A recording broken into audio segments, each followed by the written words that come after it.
नमस्कार, मैं विकास कुमार पांडे। आप देख रहे हैं जन की आवाज़। अभी हम सारण जिले के एकमा के मठनपुरा में हैं और हमारे साथ फिल्म डायरेक्टर और प्रोड्यूसर डॉक्टर अरविंद आनंद हमारे साथ हैं। और इनको अभी हाल ही में कुछ महीना पहले जो नमामि गंगे भारत सरकार की योजना है, उसमें इनको उपाध्यक्ष बनाया गया है। सर, सबसे पहले स्वागत है। जी, बहुत बहुत आभार आपके चैनल के माध्यम से देख रहे सभी दर्शकों को। अच्छा, ये जो अभी आपका प्रोजेक्ट जो है नमामि गंगे भारत सरकार का, इस पे काफ़ी फोकस है और इससे लोग काफ़ी उम्मीद है कि जो गंगा की सफाई है, जो तटीय उसमें व्यवस्था है कूड़ा कचरा का, उसमें काफ़ी सुधार होगा। तो आप अपने माध्यम से लोगों को क्या बताना चाहते हैं? जी, तो सबसे पहले तो सभी को आभार है कि जब भी हम लोग सामाजिक सरोकार के लिए समाज में निकलते हैं तो लोगों की दुआएं साथ आती है, क्योंकि जब भी कहा जाता है कि अपने लिए जिया तो क्या जिया, औरों के लिए जी कर देखिए, जिंदगी उसी का नाम है। उसी तर्ज पे हम लोग चलते हैं और बहुत सारी जिम्मेदारियां मिलते जा रही है। और मैं अपेक्षा भी नहीं किया था कि इतनी बड़ी बड़ी जिम्मेदारी आज तो देश स्तर पर जिम्मेदारियां मिली है। और जहाँ तक बात है जन सेवा तो मैं कर ही रहा था। अब पर्यावरण और गंगा सेवा यानी कि जल स्रोत, जो प्राकृतिक संपदाएं हैं, उनकी भी सेवा करने की जो जो परंपरा है वो मेरे साथ जुड़ते जा रही है। इसमें जीवन धारा नमामि गंगे राष्ट्रीय स्तर पर एक बहुत ही सक्रिय भूमिका निभाने वाली संस्था भी है, जिसमें मुख्य रूप से जल स्रोत जो हैं, जो मतलब सूखे ग्रस्त हो गए हैं या पर्यावरण की कमी है। आज लोग कहते हैं कि बारिश पहले सावन होता था, भाद्रपद होता था, यानी भादो होता था, तो भादों के लिए लोग मतलब जलावन की लकड़ी खाने मतलब पहले इकट्ठा कर लेते थे, यानी कि खूब बारिश होता था। लेकिन आज बारिश के लिए हम लोग तरस रहे हैं। बारिश हो रहा है, सूखाग्रस्त हो जा रहा है। तो कहीं ना कहीं ये किसकी वजह से मतलब कमी है। ये कमी को देखते हुए भारत सरकार ने नमामि गंगे नामक एक प्रोजेक्ट को लाया है, जिसमें कहीं ना कहीं गंगा से संबंधित जितनी भी नदियां हैं, सहायक नदियां हैं, वो कहीं ना कहीं गंदगी से ग्रसित हो गई है, या पेड़ पौधे काट दिए जा रहे हैं, नए बोए नहीं जा पा रहे हैं। तो इस सब को लेकर जीवन धारा नमामि गंगे बहुत बड़े स्तर पर काम कर रही है। 12 राज्यों से ऊपर इसमें सक्रिय है और 50 जिले लगभग काम कर रहे हैं। और सबसे मुझे खुशी की बात है कि इसका राष्ट्रीय अध्यक्ष जो चेयरमैन है डॉक्टर हरिओम शर्मा जी, उनके नेतृत्व में हमें राष्ट्रीय उपाध्यक्ष और राष्ट्रीय प्रवक्ता बनाया गया है। यहाँ यहीं तक नहीं, उत्तर बिहार का जोनल प्रभारी, जिसमें 22 से ऊपर जिले आते हैं, उसका जोनल प्रभारी भी बना हूँ। तो कहीं ना कहीं ये उपलब्धि, भले मेरा कार्य मेरा है, काम मेरा है, लेकिन ये सब आप सब भाइयों का है, जितने भी हमारे गांव जिले जवार के जो लोग हैं, उन्हीं को मैं इन उपलब्धि समर्पित करता हूँ। और मेरे माता पिता दुनिया में नहीं है, लेकिन कहीं ना कहीं जो अब वर्तमान में मेरे जो माँ बाप की भूमिका निभा रहे हैं, उनको मैं ये उपलब्धि समर्पित करता हूँ।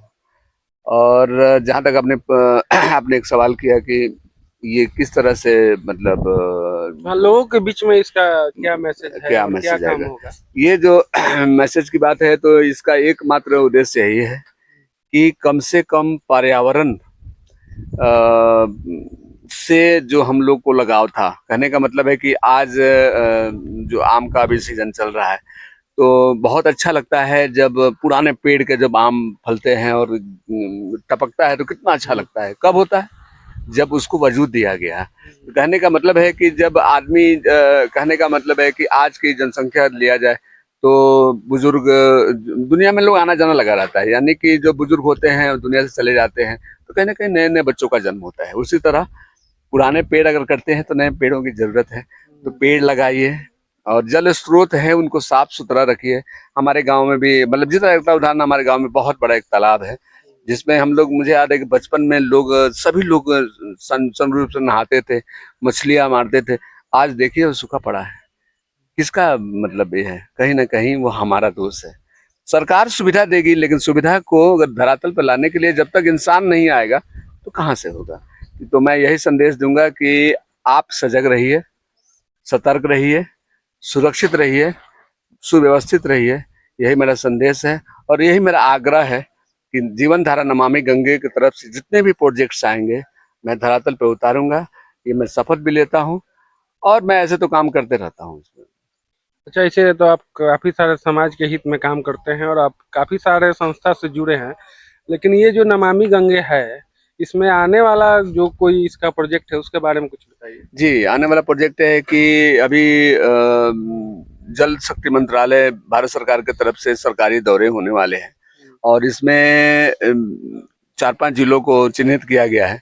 इससे मुख्य रूप से 3 जिले, सारण उसमें आता है और मुजफ्फरपुर और पटना जिला उसमें मतलब रखा गया है। बहुत ही जल्द उसका दौरा होगा। उस दौरा का एकमात्र है कि गंगा समितियां होती है, हर जिले में गंगा समिति होती है और गंगा समिति बताती है कि कौन सा प्रॉब्लम कहाँ है। तो कहने का मतलब है कि जब तक हम आएंगे नहीं, देखेंगे नहीं समस्या क्या है, जो भी समस्याएं होगी उसको धरातल पर लाया जाएगा। और मुख्य रूप से जो वन महोत्सव है, राष्ट्रीय वन महोत्सव 10 तारीख से शुरू हो रहा है। एक पेड़ कम से कम जीवन में लगाइए।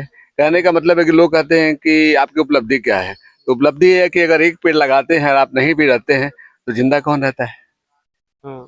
आपके रूप में वो पेड़ जिंदा रहता है, क्योंकि पेड़ आपका लगाया हुआ। आज हम पेड़ की छांव में, काम के पेड़ की छांव में बैठे हैं, पेड़ किसी ने लगाया है, तो आज पेड़ दिख रहा है। तो मैं कहूंगा कि राष्ट्रीय वन महोत्सव लगभग 100 महीने का ये है।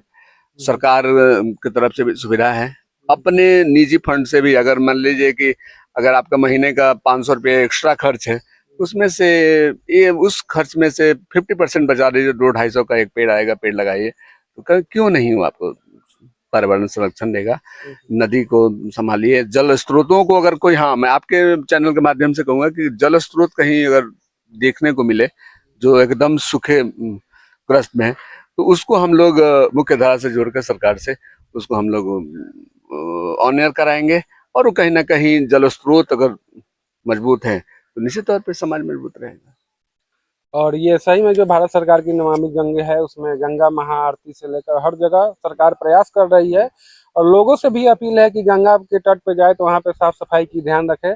और सरकार इस पे काफी अधिक फोकस कर रही है, करोड़ों रुपया जो है इसमें आ रहा है। और लोगों का मात्र यही है कि जब तक लोग इससे मिलकर और इस महत्व को, गंगा के महत्व को और पर्यावरण के महत्व को नहीं समझेंगे, तब तक सरकार इसमें सफल नहीं होगी। और इस विषय पर आपकी कोई टिप्पणी हो तो कमेंट में जरूर बताएं और पेज को फॉलो करें।